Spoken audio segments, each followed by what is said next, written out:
This is Booking It to Financial Freedom, show number 17. I got to read this book like every 6 months. You go back, you revisit it, you read it, and you're like, oh my gosh, this stuff is so brilliant.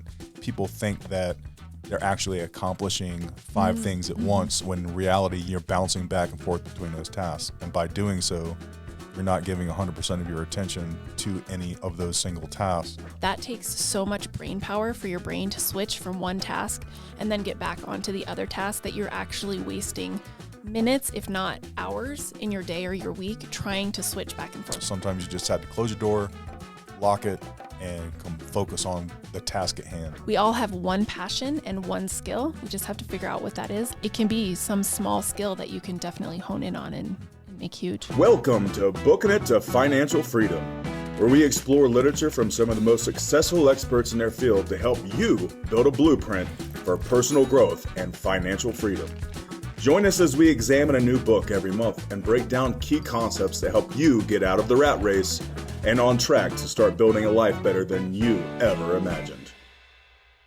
Hey everyone, I'm your host, Amanda Schneider, realtor and investor, and I'm here with my co-host, Jamie Booth. Hey Jamie. Hey Amanda, how you doing? Good, how are you? I'm doing great. Gearing up to go do the incline again tomorrow. Are you? For the people who watched one of our past episodes and knows what that's all about, but and possibly doing it on Sunday as well. Wow. So twice in 3 days. Yeah, it's gonna be fun, but I'm enjoying the weather. The weather's beautiful. Warming up here in Colorado Springs. It's really nice. Actually sat out on the deck last night for the first time. Actually, I saw one of your social media posts about being on the you deck. were sitting on the porch as well. So I had my little propane fire pit lit up last night, just sitting out, enjoying the weather and scrolling through social media, doing that kind of thing. And it's nice. I'm looking forward to more outdoor activities. Me too. Yeah, I start to get a little depressed as we start to get towards the end of winter. And so once we get this warm weather, I am all about being outside and doing as much as possible. Yeah, and we had like record-breaking cold weather. Like January, I think, was the coldest on record for a long time, if not forever. So yeah, I am definitely looking forward to less cold. Well, you'll have to keep us updated how you do on your second and potentially third trip up the incline. I think it'll be way better. I've been training a lot harder. I've been getting my miles in. I'm still working towards my 1,500 mile goal for this year, and I'm ramping it up big time, especially with the weather, getting nicer. So I think when I set the goal, I had to average something like 4-point-something miles a day. But I knew I'm going to be getting a lot of like 20, 30-mile days in, so it offsets. So I am behind the power curve right now, but I will catch up, and I will do it. Yeah. Well, I am really excited to talk about this month's book. So this month is The One Thing by Gary Keller and Jay Papason. So for those of you that don't know, Gary Keller is one of the founders of Keller Williams, which is the brokerage that you and I work for. We didn't pick the book just because of that, but Gary has a bunch of really good books out there. And honestly, that's one of the reasons that I wanted to join Keller Williams is I just really respect him as a business person and even as a mindset coach. Yeah, for sure. I mean, if you read the book or, you'll realize that he doesn't ever mention, I don't think he even mentions real estate at all in here. I don't think he does either. Or KW or anything else. It's he mentions his business and stuff like that, but this is 100% not a real estate focused book for anybody who like hears this and is like, oh, I don't care about real estate. But no, I love this book, and it kind of like when we've revisited like Rich Dad Poor Dad and a couple other books. It's just like I got to read this book like every 6 months. It's so absolutely. You go back, you revisit it, you read it, and you're like, oh my gosh, this stuff is so brilliant. So I just love the impact that there's this that you can get out of this book if you actually take it to heart. Some of the actionable items, right? So the realizations that of some of the psychological things that hinder our day-to-day, activities, our focus, all this other stuff. This is a brilliant book. 100% recommend it to anybody, regardless of the fact if you're whether you're an entrepreneur or not, or you're just trying to improve your life. Highly recommend this book. I love it because it reminds me about the myth of multitasking, which we were talking about before the show. And I am the worst with this. It's not that I think I can do two things at once. It's just I get very distracted easily. I know. Scatterbrain. Yeah, scatterbrain. You know, I'll be working on something and then I'll be like, oh, I forgot to do this. And so then I'll go work on that thing. And what we're going to learn today is that takes so much brain power for your brain to switch from one task and then get back onto the other task that you're actually wasting minutes, if not hours, in your day or your week trying to switch back and forth between I think tasks. it comes out to like something like 20, did he say 26%? I don't know, whatever the study was. Like every time you get distracted and you try to refocus on the tasks that was at hand, it takes, you literally waste 25% of your entire day just trying to refocus. Yes. And I see that because I am constantly, my word is I feel overwhelmed. And I think the reason is because I'm doing this. I'm not focusing and finding my one thing, which we'll talk about, and really giving myself kudos for accomplishing that completely, not leaving any loose ends, and then moving on to the next thing. I feel the same thing. Overwhelmed. It's just too much outside stimulation, too many distractions, all that are safe, and that, you know, this is what the power of the one thing is. So. And he was saying that people who multitask, they have a skewed perspective of how long things take, which is totally me too, is I can think of something and be like, oh God, that's going to take me like an hour or two. I don't have time for that.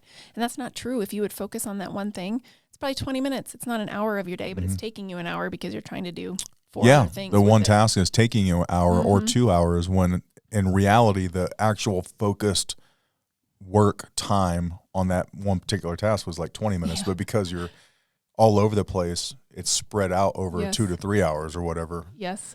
And so much of that is obviously our society and the way we live, with all the notifications, the multiple electronic devices we have, the feeling that, you know, a text message comes in, we have to respond to it right away. So a lot of that is just reprogramming ourselves to not feel that everything needs to be responded to right away. Yeah. I saw something funny about email a couple of days ago. It was like, don't reply to my email so fast, because like your whole goal is to get to respond to your inbox and get it taken care of. But then when someone responds immediately, it's like, oh gosh, right. More stuff to do. No, that's true.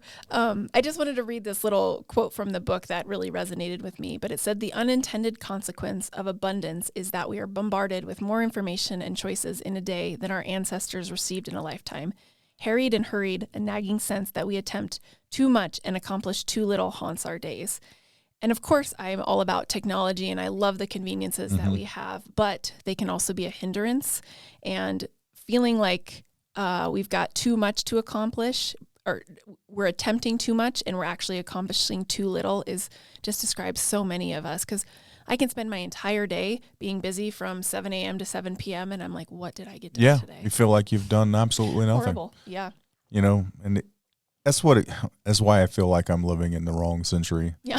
Because it's, you know, I grew up, you know, in rural Ohio, you know, farming, hunting, fishing, all that stuff. And it's just like, when you take all of that, all the technology, all of the crazy stuff, the hectic, you know, 9 to 5 stuff out of your life, everything slows down. Yeah. It's just so nice. You know, that's why I used to, you know, growing up, I would go fishing for like 10 hours a day during the summer. You know, it was just nice just to sit there or go on a hike, you know, go on a long, long walk and have no distractions, just your brain. It's so nice. And nowadays, and I'm guilty of this, we're almost uncomfortable to be with our thoughts, like to have go on an hour-long hike where we don't have our phone or don't have someone to talk to. It's like, what am I going to do? Well, yeah, boredom is not a thing anymore. Like I've seen studies on where, you know, the developing, you know, from early childhood, the fact that there's no bored children anymore. Right. You know, like when I was a kid, and we might be, you know, wandering off the topic here, but, you know, I was probably one of the last generation. Well, I was the last generation that didn't have the internet. Internet came out when I was like in high school. Yeah, me too. You know, so every other generation past that, they don't know what it's like to be bored. I was, you know, when I was a school kid, you got breakfast and then you weren't expected to come back to the house until it was dark. Yeah, don't come back until it's dark. You go out, you play in the woods, Yeah. play whatever, and you come back, and now it's just like everybody's plugged in 24/7. Yeah, sweet. So I wanted to kind of just touch on how Gary Keller came up with the idea of the one thing and how the book was developed. So again, he doesn't mention any of his businesses, but we can kind of just infer what he is talking about. We got here. inside knowledge. We do. That's right. So he says that he found himself struggling in his business, and he went to a performance coach, and that coach pretty much said, listen, I've identified these 14 key positions that I need you to find people to fill, and that is the thing I need you to focus on. So Gary took that to heart. He fired himself as CEO, which I can only imagine we're talking about. Well, this was Keller after Williams. his initial success with growing the business, right? Right. It was growing. There was a lot of potential, and it stagnated. And then I think it was actually going down, like he was failing at that point, or it was on the verge of failing. Yeah, for sure. So he identified these 14 people, made that kind of his one thing or his mission, but he said he would coach each of these individuals, and he would end their coaching calls with, what are the 3 things you can do this week that will get you to your goals? And he said he was constantly disappointed because they would do some of them, but they wouldn't do all 3 of them. So then he was like, well, what are the 2 things? And again, they do one, but maybe not the other, where he finally would end his calls with, what is the one thing you can accomplish this week that'll take you to where you want to go? And he said once he started focusing on that one thing, the results went through the roof. Yeah, the company took off. Like he said, it was like, we have it in the notes here, but it was over 40% growth, but for the next decade. So it went from almost a failing business completely to, international presence. Yeah. And everyone, whether you're into real estate or not, everyone knows the name Keller Williams, both nationally and internationally. So obviously this became a big success for him. So that's kind of what inspired him to write this book.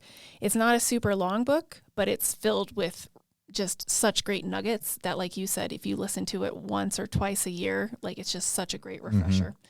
One of the things that he starts out explaining is that we actually need to change our mindset. And instead of thinking we need to do all the things, we actually need to go small. So, and I am so guilty of this, of having our task lists of all the things that I'm going to get done in the day. And then basically I've just filled my day with being busy. And so I can look at the end of the day and be like, oh, I got these 10 tasks done, but they were all, minimal tasks, nothing that's actually bringing me closer to my goal, where he really says we have to think small, ignore all the things that you could do, and focus on the thing that you should do. Yeah, because people think that, big success or being wealthy, all these big things, that you have to do these huge, extraordinary things, like thousands of things, is like just got to be like this gigantic presence.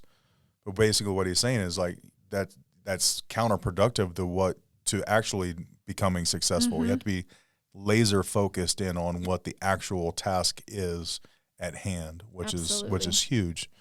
And it goes back to the distraction part, right? If you're trying to focus on everything, you're not going to get good at one thing. Yeah. And all of our technology doesn't help. We've got our calendar apps on our phone, which are just, every hour of our days are scheduled. We've got apps that are reminding us to check off things on our to-do list. Like it's overwhelming. Yeah.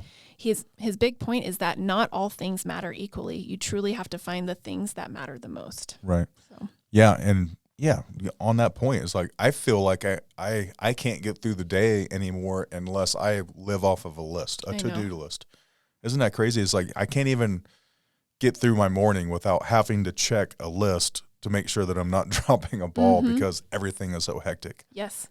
And he kind of says, as kids, our life is pretty much dictated for us. Our parents tell us what we need to do. They get us ready for school. We go to school, we come home, we do our homework. It's a pretty easy, simple life. But then once you become an adult and nobody's telling you how you should structure your day, you just start bringing in more and more and more tasks. And if you don't start cutting back on some of those Unless tasks, you join the military. Yeah, that's true.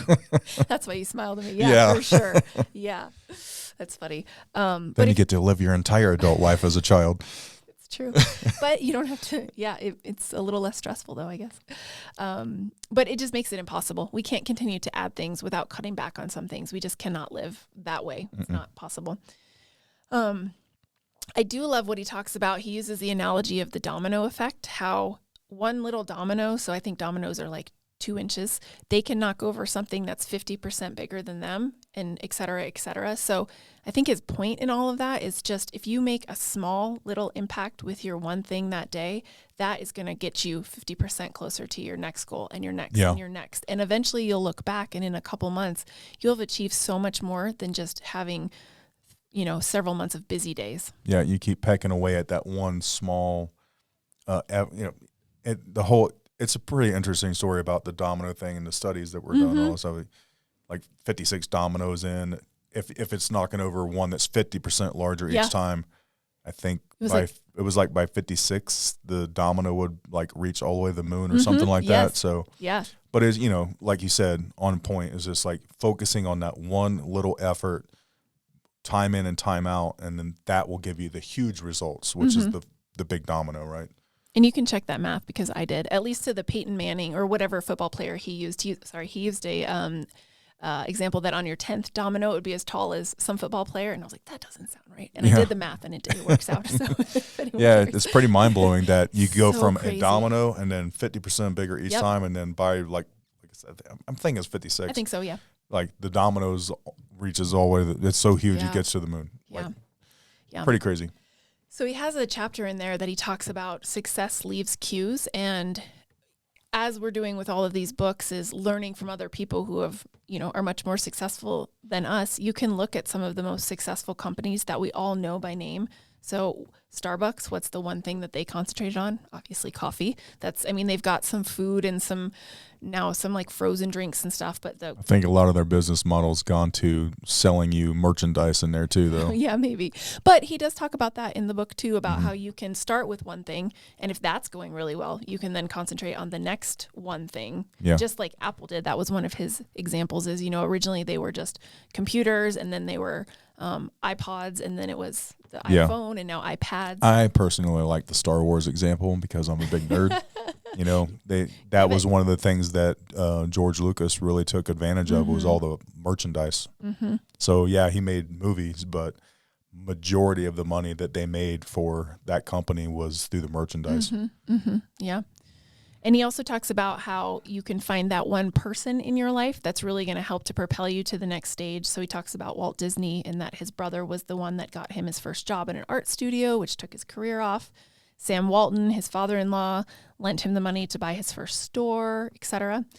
And not to sound too cheesy, but as I was reading this section, I literally had to put it down and go over and talk to my husband, Lindsay, because he is 1,000% my one person. Like before I met him, I don't think I would have ever gotten into real estate or just had the confidence to start investing and to get my license and to do all of those things. But he was the one person that helped me to develop that confidence. So finding that one person that can help you, spearhead into what you want to do is really awesome. And then he talks about we all have one passion and one skill. We just have to figure out what that is. And to me, that kind of resonates as, finding your why.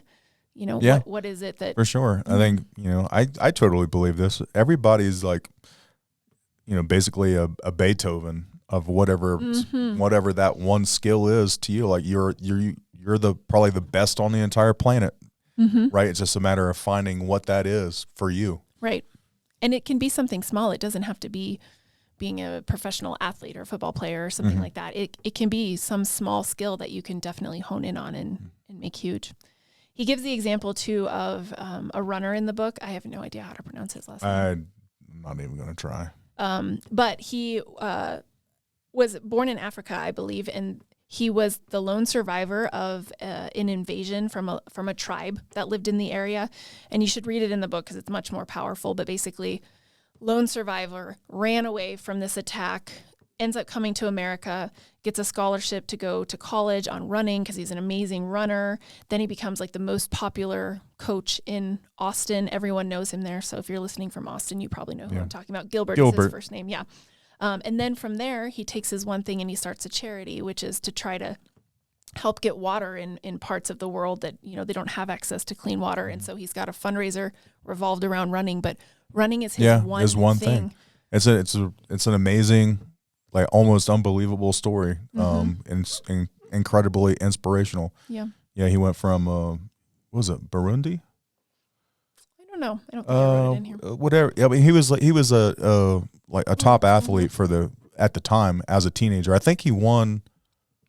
I think he was the medalist for this country, like as a junior in high school. Okay. Yeah, and then that's how he, obviously he found a passion for running. But then through the tragedy that he experienced, being the lone survivor of that event that happened to him at the school, and then taking that and just completely fostering that whole aspect of his life through, and then impacting probably hundreds of thousands of people and in the end is incredible. It's crazy. So finding his one passion and his one skill, for sure. Yeah, through running. Yeah. And then he gives an example of Bill Gates too, which is just another one that I wanted to touch on, because he builds the trajectory of how all of these one things led to Bill Gates's success. So obviously his one passion in high school was computers, led him to the one skill of computer programming. And in high school, he meets one person, Paul Allen, who gives him his first job and becomes his partner in forming Microsoft. Microsoft happens because they wrote one letter that they sent to one person who gave them a shot in writing code for one computer, and it took off.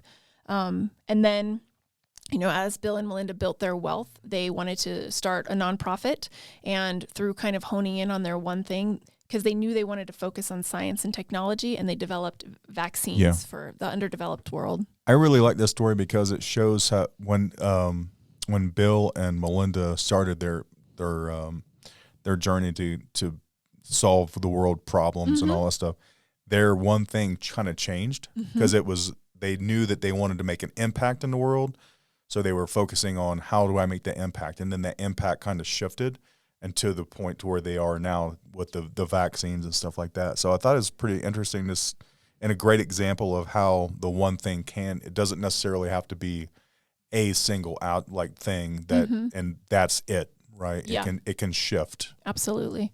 Yeah. And if one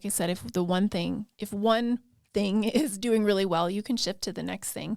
This actually might be kind of a good time to have the discussion we were having before the recording of the one thing, something from this book that I still am a little unclear of is, we've talked in past podcasts that we believe that there's different pillars in your life, or at least that's how I frame it. Your health and fitness, your spirituality, whatever that looks like for you, your relationships, your work, etc. So to me, the way I interpret this book is you kind of have to find the one thing for all of those pillars and ask yourself each day, what is the one thing for each of those that can get me to where I want? Yeah, I like that concept. Yeah, because I think you were saying that he was talking about how it's hard to multitask isn't the word, but just to be successful in every pillar, and you disagreed with that. Yeah, I think it's like it's worded everything matters equally. His argument is that it doesn't. Correct. And then the way I interpreted it was that he looked at it as a detriment to trying to be a well-rounded person. So instead of he's thinking that if you are paying a lot of attention to this and that and this and that, trying to be that well-rounded person, then you're neglecting the one thing, right? So you should focus all of your attention on the one thing. But obviously we know that in reality doesn't work. And again, it could be misinterpreting it, but I can focus 95% of my attention on nothing but fitness. Probably going to be a really fit guy, but what's going to be sacrificed by doing that? My relationships, probably my financial, place, everything. If you neglect one part of your life, it can kill the progress for everything. So you do have to pay attention to those other pillars and make sure that those are strong as well. Yeah. So I like your take on it, where it's like you have a one thing on each of those pillars. Yeah. That makes a lot of sense to me. Yeah. And that could be how he was trying to express it. It just is a little unclear in the book, although he does mention sometimes what is the one thing I can do in the gym, or he started to learn guitar. So he was like, I only have 20 minutes a day. What's the one thing I can do to get me closer to being more competent in the guitar? So I really think it is something you can apply at kind of the micro level. Yeah, for sure. He gets into, I think there's 5 or 6 what he calls lies that we're being told that are actually preventing us from success. And we're only going to touch on a couple today. We'll touch on the rest in the next podcast. But the first one is exactly what you said, that everything matters equally. And I kind of took this as, you know, my email is not as important as my lead generating, which is, you know, maybe not as important as helping my client who's putting in an offer that day, et cetera. So it's really prioritizing all of the things you have for that day to what is the one thing that if I accomplish this, everything else is easier for the day, or maybe doesn't even need to be done. Yeah. So, but that's kind of the question he poses is, so much of our days are bombarded with so many things. How do we decide what that one thing is? And as I was saying, as kids, it's already dictated for us. But as adults, we just keep piling on more and more and think that we can do it all, and we can't. Yeah, I believe he actually says in the book as well, if you focus on the one thing and you master a couple of, like 1 or 2 of those tasks that are, you know, directly involved with the one thing, I think he even says in the book, like you're then they're allowed the I don't know, the ability to let some of the other stuff just kind of go. Sure. Right? Because I guess because you're cruising, like because you're so laser focused on the most important tasks, some of the other areas can be neglected because you're achieving so much success on the one thing. Yeah. Or maybe also, you know, we put priority on things that don't really need to be prioritized. So maybe once we get that one thing accomplished, we realize, oh, that task actually doesn't even need to be done now that I've done this one potentially. Yeah, something that you thought was incredibly important or worrisome actually wasn't that big of a deal. Yeah. He uses an analogy, which I really liked, is he says, like, not having a clear formula for how you're making your decisions every day is like being a character in a B horror movie running up the stairs rather than running out the front door, which is so true. We're just constantly, a lot of us, spinning our wheels rather than just getting something accomplished that's moving us closer to our goals. So he says activity is often unrelated to productivity, and busyness rarely takes care of busyness, which is just very true. Yeah. And he talks about the dark side of to-do lists, which we've kind of already touched on, but it's just everywhere. And society kind of makes us think that that's what we have to do, is like, if I have 10 things on my list and I check them all off, that's a successful day. Yeah. But have I actually done anything of importance, or have I just been able to check off tasks on my list, you know? Yeah, it's hard. Did I talk about this the last episode or this episode? I don't know. But just living off to-do lists for the most part, because everything is so distracting. Mm-hmm. And I feel like if I don't have a to-do list and I don't check some of that stuff off, then I haven't accomplished anything. But then the flip side of that, like you said, if you're not focusing on what's most important, you've checked off 10 things off your list, but have you really accomplished anything? Yes. Yeah. It's honestly, it's a struggle. And this book does as good as it can to lay it out for us and how we should choose that one thing. But it's honestly going to be a work in progress, I think, because there might certainly be times where you think one thing is a priority and then something else maybe slips that you should have done. So I think it's starting that habit with that intention in mind and just working through it. Mm-hmm. So basically the way he says that we determine that one thing is the Pareto's principle, which is the 80-20 rule, if people have heard of that before. I know you and I have talked about it on the podcast. We've talked before. It multiple times. Yeah, I just wanted to give the history about it a little bit because I thought it was really interesting. Mm-hmm. And I think that you provided this on one of the other podcasts, but basically it was Vilfredo Pareto in the 19th century. He basically came up with this mathematical model for income distribution, and he realized that 80% of the land was owned by only 20% of the people, and that wealth was not being distributed evenly. So it was actually concentrated in a very highly predictable way. Mm-hmm. So that's kind of where it all started. And then in the 30s, this was a really interesting story. General Motors had some type of technology that basically was spitting out gibberish. It wasn't working the way it should, and it was spitting out gibberish. And they actually were able to use it as code during World War II. So they said that their code was uncrackable. Mm-hmm. So this guy, what was his name? Joseph Warren comes in and actually cracks the code in a day. And they're like, how did you do that? Well, he had studied the principles of Pareto and kind of applied that to everything that he did and found out that 20% of the work that was being done is producing 80% of the results, which in turn shows that 80% of what's getting done is not producing much results at all.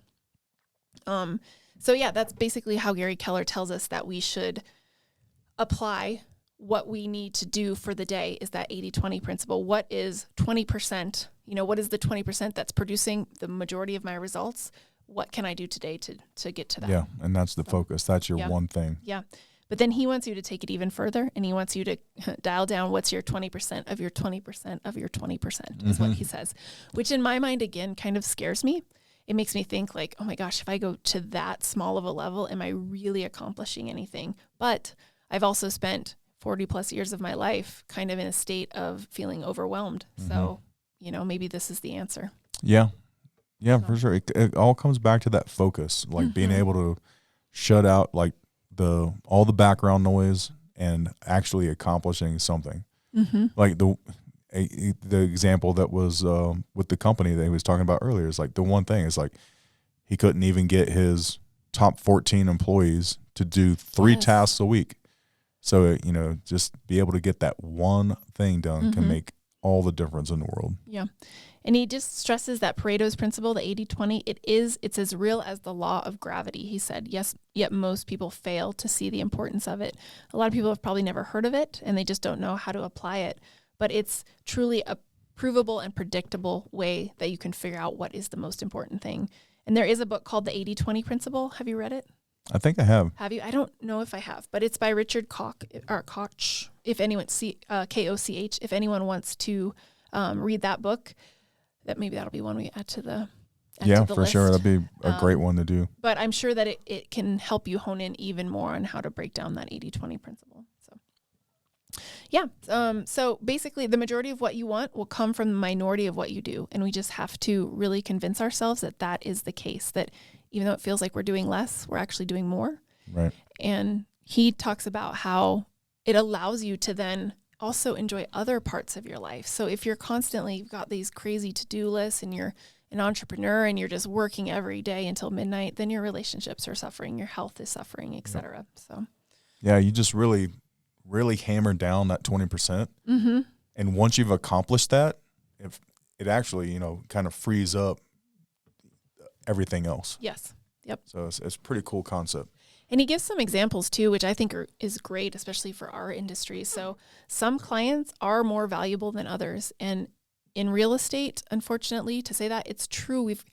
I've definitely had clients that take 80% of my time and maybe don't even end up buying a house from us, because obviously as real estate agents, we don't get paid until you close on a house. So it's really determining like, what are those clients that are going to produce those results from you and not wasting your time on the ones that are just kind of on the fence? Well, as a leader in the military, we talked about this all the time.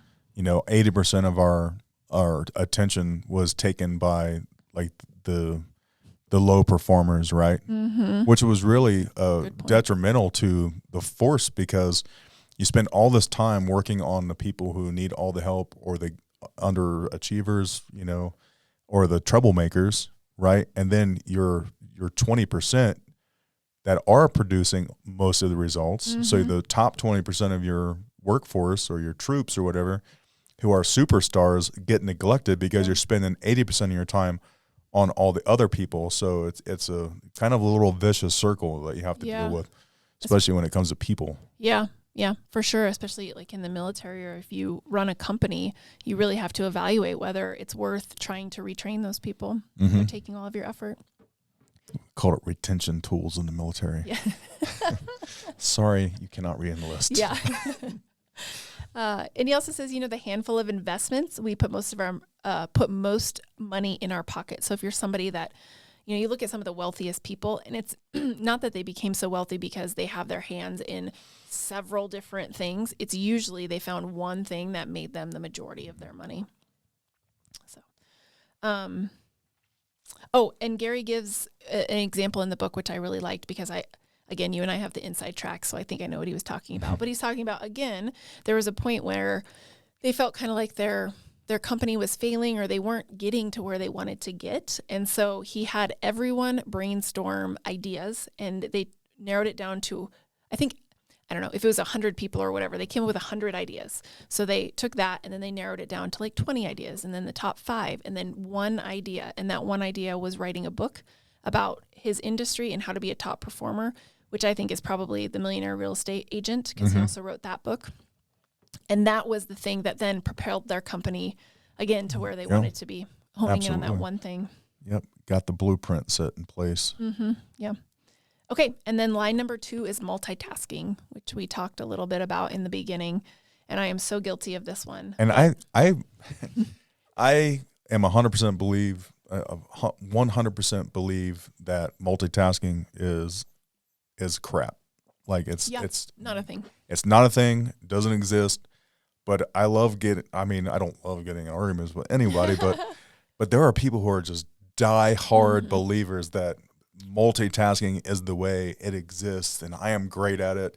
He talks about this in the book. Like people defend the idea of multitasking, and they like relish on the fact that they think that they're doing like a dozen things at once, when we know, I mean, the science shows that it's not even a computer does. Yes, exactly. They did a study in 2009 that Gary quotes in the book, and it says that the only thing they learned about multitasking was that it turns out that high multitaskers are suckers for irrelevancy. So, but yeah, he brings up the point of a computer. You might think a computer is doing many things at once, but really it can only read one piece of code at one time. It can go back and forth between the two as we can. But a computer is literally, even a computer, as fast as it processes information, is still only doing one thing at a time. And the whole concept behind the lie is that right? I don't think we really said what the lie was, but for multitasking, people think that they're actually accomplishing 5 things at once, when in reality you are only accomplishing one task at a time, and you're bouncing back and forth between those tasks, and by doing so, you're not giving 100% of your attention to any of those single tasks. So it's an illusion. Yeah, absolutely. And I think part of it, he mentions in the book, is that it kind of became something that evolved, because obviously we can do more than one thing at a time. We can talk and walk at the same time, but we cannot focus on that's the big thing. It's like, yes, you can do those things, but you are not giving any one individual task 100% of your effort by doing so. Yeah. So that you're underperforming on any of those tasks. Yeah. He was saying that one task is always in the forefront and one is always in the back of your mind. So like if somebody called you and wanted you to explain, a really complicated math problem or something, and you were walking, you would probably stop and explain it to them. I think that was a really good example. Yeah. Like if you're walking a tightrope over 1,000-foot canyon. Yeah, you're not going to be talking. You are not going to be talking. You're not going to be reading a book or checking your text. You are going to be 1,000% laser focused on walking on that rope. Yep. So I think that's a great example of how our brains work in reality. I know that when if I'm in a parking spot and I have to back up and I'm, it's a tight squeeze or whatever, I always turn the radio down. Like I need full concentration on what I'm doing. 100% focus. Yeah. But he's just saying in the book, like if we understand that we can't focus on 2 things at once, then why would you try? If you've identified the one thing that you need to do, why would you try to do that one thing and then let people come in and interrupt you or respond to text messages, etc.? We truly need to, and he goes as far as saying, like, if you work in an office environment, say and he gives the example of like an administrative assistant who sits at the front desk. She had to block off conference room time where she could just go and be by herself because she's constantly bombarded every day. I think the stats was like every 20 minutes in an office we get, people come by, an email comes by, etc. Yeah, when I was a superintendent at one point, we would literally block out like an hour or so, maybe 2 hours in the morning. Like because we worked in like a centralized like office space where all the superintendents were kind of like next to each other, which was great for communication and stuff like that. But like you said, it's kind of like the office front, always people coming and going, asking questions, all that stuff. So sometimes you just had to close your door, lock it, and come focus on the task at hand. Yeah. Oh, so the stats were actually that researchers estimate that workers are interrupted every 11 minutes and then spend almost a third of their day trying to recover from these distractions. Yeah. You lose a whole third of your day. Yeah. Whole third of the possible productivity that you can, and that, not even thinking about this from like a corporate level where like I have, Joe Schmo worker over here. I want him to be 100% productive. On a personal level, like the stress that you have to overcome by like falling behind on tasks and, trying to meet deadlines and stuff like that. If you're constantly distracted and you lose a third of your day, and that's just an insurmountable amount of stress that builds up over time because you're just not able to get things done. Yep. And he said it can totally depend on how complicated the task is. Because if it's a relatively easy task, for instance, he gave the example of folding laundry while you're watching TV. You can do stuff like that. Plus, those aren't really important tasks. Nothing's going to, that's not getting you closer to your goal, or you're not performing heart surgery or something like that. So the more complicated the task is, the more the compounding effect of more time that it takes you to get back to that. So that was a huge eye-opener for me because, like I was telling you, I'll be doing something and then it'll come into my brain, oh, I didn't do this. And so Gary's suggestion is just keep a notepad. And if you are worried about forgetting whatever it is that came into your mind, just write it down really quick and keep going. But don't switch to the other task, because that's what then you start to get all these loose ends and then nothing is accomplished, which is a terrible feeling. Yeah. And I already said how, multitasker, I didn't say this yet, but they make more mistakes and they experience way more stress. And then multitaskers think that tasks take so much more time than they actually do. Yeah, so it's an illusion. Okay. So, like I said, we only kind of touched on the 2 lies that he talks about in the book. We'll talk about the other, I think 3 or 4 next week. But I wanted to leave our listeners with some actionable steps because we've covered a lot. I think, the multitasking and what was the first one we talked about? Oh, that everything matters equally. I think both of those are huge aha moments for a lot of people. That 80-20 principle might be totally new to a lot of people. So I want to leave them with some steps that they can start now. Yeah. So his first one is go small, allow what matters most to drive your day. So again, that 80-20 principle. And again, it's going to probably take some getting used to and the ability to kind of calm the anxiety that you aren't doing everything on your task list, but take the next couple weeks and try to make sure that one thing gets done. He recommends, in the morning and finish it by noon so that the rest of your day can be whatever you need it for, putting out fires, whatever, but you have that one thing done. Yeah. And I've known guys have read this book in the past that, your one thing might change, like in our industry, obviously, going back to real estate, lead generation. This is kind of like our one thing, right? But for everybody else out there, the one thing can be different every single day, but being able to identify what that one thing is, and for some people that might not be so clear. So just, at least get through your day, but like, what is the one thing I can do today? And if I get it done, the rest of my day is just kind of like gravy, right? So yeah, absolutely. Another thing he says is make sure you say no. So whether you're saying later or never, the point is not now. So especially if you work in an environment where there's many other people that are asking you things, prioritizing your one thing above what they're asking. And I'm rereading the book now as we do this podcast, but I would believe later on the book, doing the later, the never thing kind of comes back to the concept of total focus, closing your door. Even if you're in your house or whatever, tell your family, I am offline, do not disturb me for the next 2 hours. This one thing is the most important thing right now. I will get back to you later. Yes. Or I will call you, return your call or whatever. And then don't get trapped in the check-off game. So we already talked about that with all your various tasks and feeling the need to check off 10 or 20 tasks for the day, focusing on that one thing. And then obviously stop multitasking, figure out what matters most in the moment and give it your undivided attention. Whether that's putting your phone on silent, airplane mode, turning off your notifications. It's hard to do. Yeah. Especially with us, I always feel like I'm going to miss something from a client that they need from me right away. But you can always let people know, hey, I'm not going to be reachable for the next hour or two. Like if it's an emergency, call me. But, Yeah. And talking about the multitasking thing and what I said earlier, I would, obviously this is going to be on YouTube and we like to see comments.